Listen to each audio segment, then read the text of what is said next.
Qué difícil es pensarnos sin un cuerpo, ¿no? No saben todo lo que está pasando por el mío ahora mismo.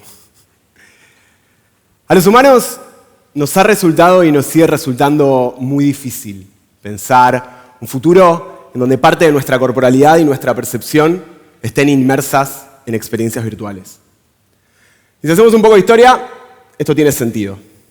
El primer casco de realidad virtual de la historia se desarrolló en el año 1968.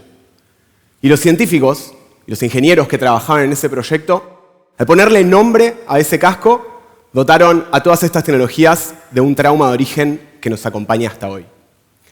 Le pusieron espada de Damocles. Conocen la historia, ¿no?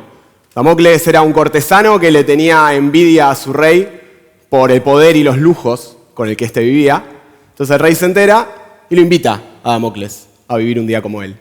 Lo sienta en su trono y sin que se dé cuenta, cuelga sobre su cabeza, pendiendo de un hilito muy finito, una espada afilada, queriendo demostrarle así los peligros y las amenazas que vienen acompañadas de ese poder.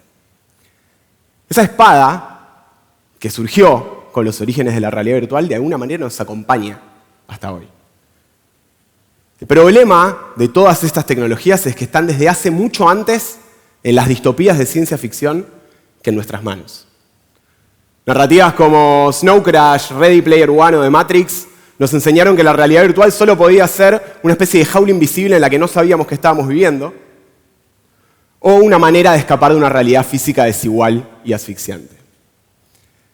Pero el problema de pensar de manera distópica, el problema de pensar en un futuro en donde ya perdimos de alguna manera una batalla, es que nos impide preguntarnos hoy las preguntas que tenemos que hacernos para cambiar la historia en el futuro. Yo quiero que el futuro se vea distinto. Y esto quizás tiene un componente personal. Hace algunos años vi a mi papá enfermarse de ELA, una enfermedad que destruye la capacidad de tu cuerpo para moverse, pero deja intacta la capacidad de tu cerebro para pensar. De repente, tu cuerpo, esa única constante que tenemos para navegar el espacio y el tiempo en el mundo físico, deja de responderte.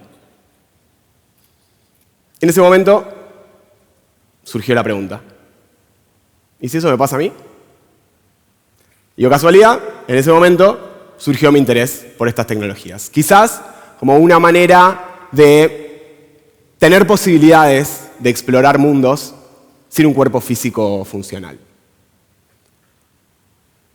Les pido que pensemos un segundo, que piensen un segundo en la experiencia que están teniendo hoy todos ustedes. Están en un estadio, mirando esta charla, están eligiendo qué mirar y no mirando solamente lo que elige una cámara. Están escuchando desde dónde viene mi voz e inclusive están sintiendo el sonido rebotar en el cuerpo. Esa no es la experiencia que tiene la mayoría de la gente que ve una charla TED.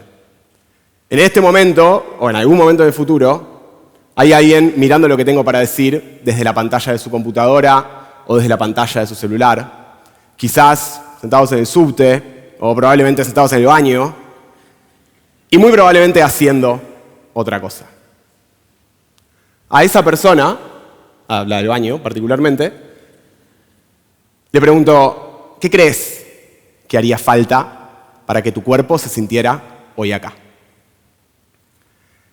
El problema de los dispositivos que usamos para consumir información es que dejaron a nuestro cuerpo relegado. Nuestro pecho se convirtió en una especie de caja de resonancia de la ansiedad que nos genera ese consumo masivo de información. De alguna manera, esa disociación que existe entre lo hiperactivo del eje de pantalla, ojos, cerebro y lo atrofiado del cuerpo que está atrás es nuestra distopía actual. Algunos dicen que el FOMO, ¿sí?, el miedo a perdernos algo que consumimos a través de una pantalla, el miedo a no estar presentes en un lugar, el miedo a no estar acá, es el mal de nuestra época. Pero lo maravilloso, lo increíble, lo particular y lo único de las tecnologías inmersivas es que engañan a nuestro cuerpo a través de nuestros sentidos para hacerle sentir que estamos haciendo cosas en lugares que no forman parte de nuestro mundo físico. Los cascos y lentes que ya se consiguen en el mercado engañan a nuestros ojos y a nuestros oídos. Chalecos y guantes que al generar cambios de presión y temperatura engañan a nuestro tacto son inminentes. Con respecto al olfato y al gusto, si me permiten, dos de los sentidos más vinculados al placer, todavía estamos lejos de poder conseguirlo. Cuando las experiencias de realidad virtual están bien hechas, en nuestro cerebro se produce un efecto de encarnación. Sentimos como propio un cuerpo que no es nuestro, que no habitamos y que de hecho no existe. O no existe hasta que lo pensamos. Ese habitar un cuerpo hace que las experiencias se vuelvan mucho más impactantes, se vuelvan más significativas, se vuelvan más reales. Tan reales que podemos tener una reunión con un compañero de trabajo a miles de kilómetros de distancia, olvidándonos por un momento que no estamos sentados en la misma oficina. Tan reales que hay evidencia científica que nuestro cerebro produce y envía señales de dolor a nuestro cuerpo físico cuando vemos que alguien lastima la mano de nuestro cuerpo virtual. Pero justamente por eso, justamente porque se sienten tan reales, ya hay personas reportando casos de estrés postraumático por haber vivido situaciones de violencia o de abuso en entornos virtuales. Esta es la cuestión. Las tecnologías de realidad virtual modifican nuestra percepción de la realidad. Y nuestra percepción de la realidad es la realidad. Así como la energía eléctrica modificó nuestra percepción del día y la noche, o el transporte motorizado modificó la percepción de las distancias y del tiempo, las tecnologías inmersivas amplían la capacidad de nuestro cuerpo de hacer cosas y de sentirnos parte de lugares que antes solo consumíamos con los ojos. Yo esto lo veo pasar todos los días. Trabajo en Decentraland, un proyecto pionero en el desarrollo de mundos virtuales construidos por sus usuarios. Les puedo asegurar que la pregunta no es si vamos o no a vivir en estos entornos. Todos los días veo a miles de personas hacer de estos espacios sus canales principales de expresión de su identidad e interacción con otros.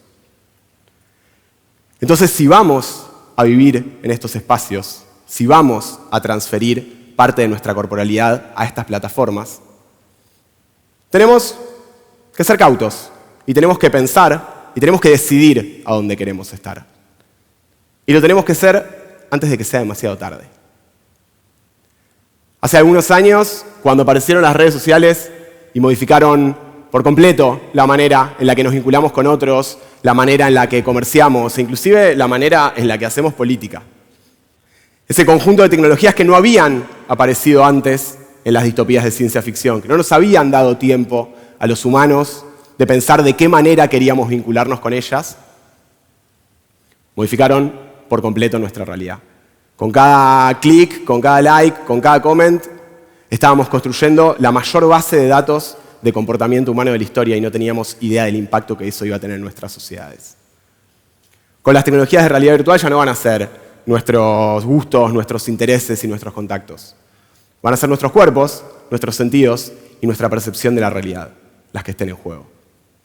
Entonces, si vamos a transferir parte de nuestra corporalidad a esta plataforma,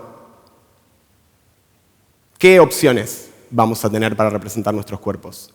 ¿Qué información vamos a tener sobre la recolección de nuestros datos? ¿Nos vamos a seguir siendo y sintiendo usuarios o nos vamos a convertir en ciudadanos de primera de estos mundos? La palabra avatar, esos cuerpos hechos de bits cada vez más reales que vamos a usar para navegar estos entornos, viene de una palabra en sánscrito, avatara, y significa el descendiente. Hace referencia a las representaciones encarnadas de los dioses en la tierra. La pregunta que me hago y la pregunta que le hago hoy a todos ustedes es de qué manera vamos a permitirnos redefinir la experiencia humana más allá de nuestro cuerpo. Muchas gracias.